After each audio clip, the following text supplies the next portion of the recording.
नमस्कार दोस्तों। रोज रोज वो का वो एक जैसा ही नाश्ता अगर खाना पड़े तो हर कोई बोर हो जाता है। लेकिन जो घर में मौजूद सामान है उन्हीं चीज़ों से उस नाश्ते में कुछ नया और अलग सा स्वाद भरा कर दे तो उस नाश्ते को चार चांद लग जाते हैं। इडली सांभर तो हम सब खाते हैं, लेकिन रोज रोज वो भी अच्छा नहीं लगता है। लेकिन आज मैं लाई हूँ एक बिल्कुल नई तरह का नाश्ता आपके लिए, जो ना तो इडली है ना ही सांभर है, लेकिन उसका स्वाद ऐसा है कि आप हर दूसरे दिन ये नाश्ता बनाकर पक्का खाएंगे, ये मेरी गारंटी है दोस्तों। आइए बनाना शुरू करते हैं। सबसे पहले तो मैंने ले ली है सूजी। दिखाने के लिए आपको कि परफेक्ट मेज़रमेंट हो, इसलिए मैंने 2 कटोरी भरकर रख दी है। कप कटोरी जो भी आप अपनी ज़रूरत के हिसाब से लेते हैं, बस वही परफेक्ट मेज़रमेंट रहेगा आपके लिए। तो मैंने ले ली है अपने घर की ज़रूरत के हिसाब से 2 कटोरी भर के सूजी। अब ये जो 2 कटोरी सूजी है दोस्तों, वो डाल दी है मैंने एक बड़े बर्तन में। अब उसमें हम डालेंगे, हमने जो कटोरी ली थी वही कटोरी पूरी भरकर, इसमें एक पूरी कटोरी भरकर खट्टा दही, और दही के सिवा उसी कटोरी को भरकर उतना का उतना डाल देंगे हम इसमें दोस्तों पानी। 1 कटोरी दही, 1 कटोरी पानी और 2 कटोरी सूजी। चम्मच की मदद से अब सबसे पहले तो हम इसको अच्छी तरह से आपस में मिक्स कर लेंगे। सब कुछ बिल्कुल अच्छी तरह से मिक्स हो चुका है, दही, पानी और सूजी। ये देखिए कुछ इस तरह का गाढ़ा सा मिश्रण बन चुका है। अब हमको क्या करना है? कुछ नहीं करना है, ढक्कन ढककर इसको 15 से 20 मिनट के लिए इसी तरह से छोड़ देना है, ताकि सूजी जो है वो फूल जाए। कुछ देर के बाद जब हम देखेंगे तो सूजी जो है वो काफ़ी गाढ़ी हो चुकी है। ये देखिए उसने काफ़ी सारा मॉइस्चर जो है वो सोख लिया है। तो सबसे पहला काम यहाँ पर करेंगे, हम यहाँ 1 गिलास भर के इसमें डाल देंगे पानी, और उसके बाद डाल देंगे जो कटोरी हमने मेज़रमेंट के लिए ली थी वही पूरी भरकर सिंघाड़े का आटा। मैं सिंघाड़े का आटा डाल रही हूँ दोस्तों। अगर आपके पास सिंघाड़े का आटा अवेलेबल नहीं है तो आप यहाँ पर बेसन भी डाल सकते हैं। अब बस कुछ नहीं करना है, पानी, सूजी और ये सिंघाड़े का आटा जो है उसको सबसे पहले तो हम अच्छी तरह से आपस में मिला लेंगे, कोई भी गट्ठा ना रहे, इस तरीके से। सिंघाड़े का आटा जो है सूजी में अच्छी तरह से मिलाने के बाद अब हम डाल देंगे इसमें स्वाद के अनुसार नमक। फिर से एक बार अच्छी तरह से आपस में मिक्स कर लेंगे हम इसको, और अब सिर्फ 5 मिनट के लिए इसको ऐसे ही छोड़ देंगे रेस्ट के लिए। कुछ देर के रेस्ट के बाद दोस्तों अब हमको कुछ नहीं करना है। ये ले लिया आधा छोटा चम्मच जितना खाने का सोडा या फिर मीठा सोडा, जो भी आप बोलते हो, सोडा बाइकार्ब, ये डाल दिया इसमें। और इस मिश्रण के अंदर ये जो हमने खाने का सोडा डाला है इसको बिल्कुल अच्छी तरह से घुमा घुमा कर चम्मच की मदद से मिक्स कर दीजिए। सोडा मिलाने के बाद मिश्रण तो रख दिया साइड में, और ये ले ली मैंने एक थाली, और उसमें मैं डाल रही हूँ हल्का सा थोड़ा सा तेल। अब ये जो तेल है दोस्तों, इसको मैंने सबसे पहले तो हाथों की मदद से या फिर ब्रश से, जैसे भी आपको ठीक लगता है, पूरी थाली में अच्छी तरह से लगा लेंगे। थाली में तेल लगाने के बाद ये जो मिश्रण हमने बनाकर रखा था सूजी का, उसको हम इसमें 50% भर देंगे थाली में। क्योंकि थोड़ा सा ये फूलता भी है, इसलिए थाली जो है उसको बिल्कुल पूरा ना भरें, आधा आधा भर दीजिए। मिश्रण थाली में भर दिया है। दूसरी तरफ मैंने रख दिया है एक पतीले में पानी गर्म होने के लिए। अगर आपके पास स्टीमर है तो स्टीमर में रख दीजिए, और ये रख दी मैंने उसके ऊपर एक छलनी। और जैसे ही अब ये पानी जो है वो खौलने लगता है तो हमने ये देखिए इस तरीके से ये रख दी है थाली उसके ऊपर, और उसके बाद में ये लगा दिया उसके ऊपर अच्छी तरह से ढक्कन।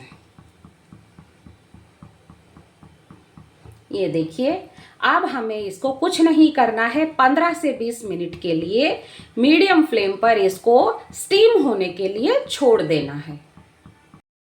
कुछ देर तक स्टीम करने देने के बाद में जब हम इसको खोल कर देखेंगे तो बिल्कुल हाथों से चिपक नहीं रहा है। ये देखिए, इसका मतलब है ये अच्छी तरह से पक चुका है।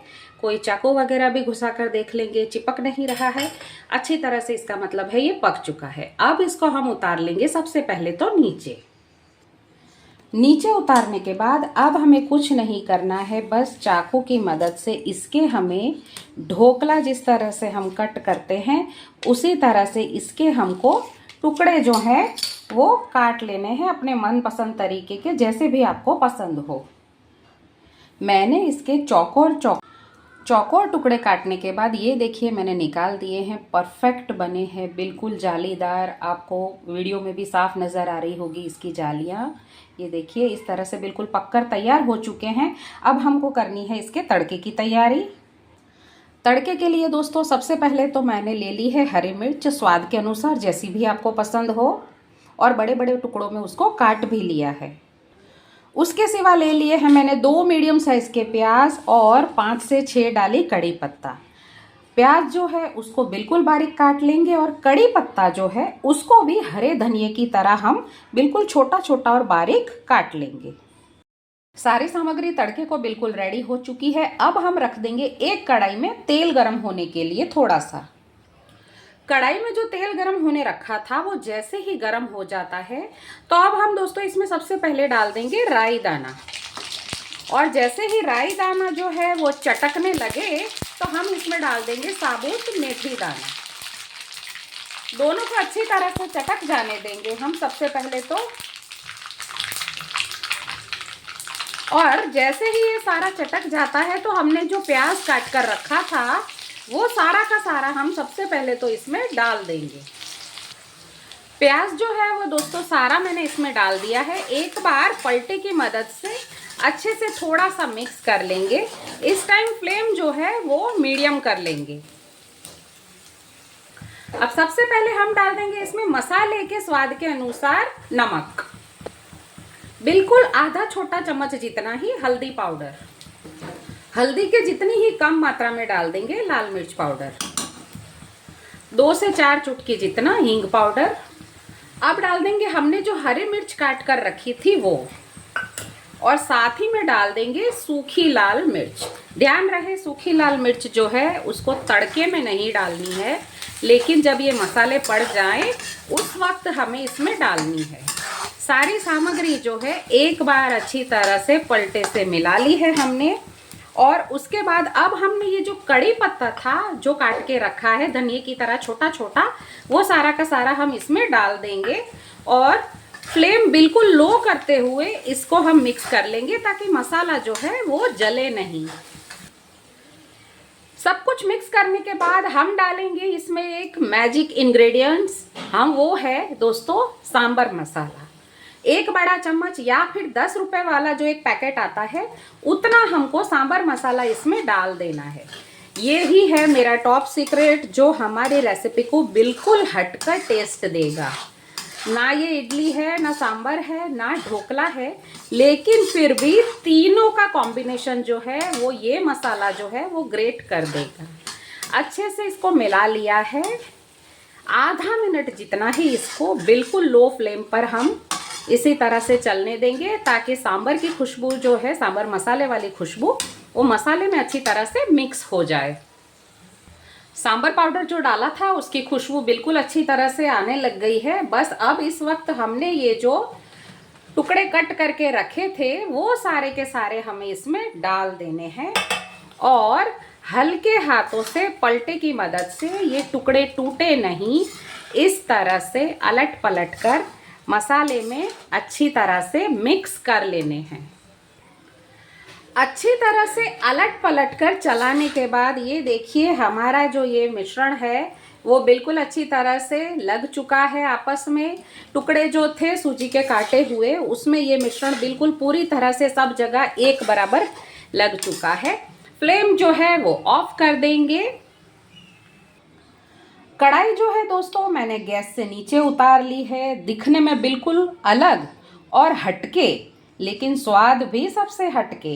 तो हमारी ये रेसिपी जो बनकर तैयार हो चुकी है खाने के लिए, तो फिर देर किस बात की, आइए परोस देते हैं इसको एक बर्तन में। कम तेल, कम समय और उसी में बन गया चटपट झटपट कुछ बिल्कुल नया। न इडली, न सांबर, न ही ढोकला, लेकिन तीनों का ग्रेट कॉम्बिनेशन। फटाफट बनने वाली बहुत आसान सी रेसिपी, फुल ऑफ फाइबर और सिंघाड़े के आटे के गुणों से भरी हुई। अगर सिंघाड़ा नहीं है तो जैसे कि मैंने आपको पहले भी बोला था, आप बेसन भी यहाँ पर डाल सकते हैं, लाजवाब स्वाद देता है वो भी। तो फिर देर किस बात की, सुबह सुबह उठकर चुटकियों में ये लाजवाब नई नवेली नाश्ते की रेसिपी बनाइए, खुद भी खाइए, औरों को भी खिलाइए। हो सके इतना दूसरों के साथ मेरी रेसिपी को शेयर करिए ताकि वो लोग भी इसको बनाकर खा सके कुछ नया। उम्मीद है दोस्तों आपको मेरी ये जो रेसिपी है वो पसंद आई ही होगी। तो please like, share, comment and subscribe. शुक्रिया।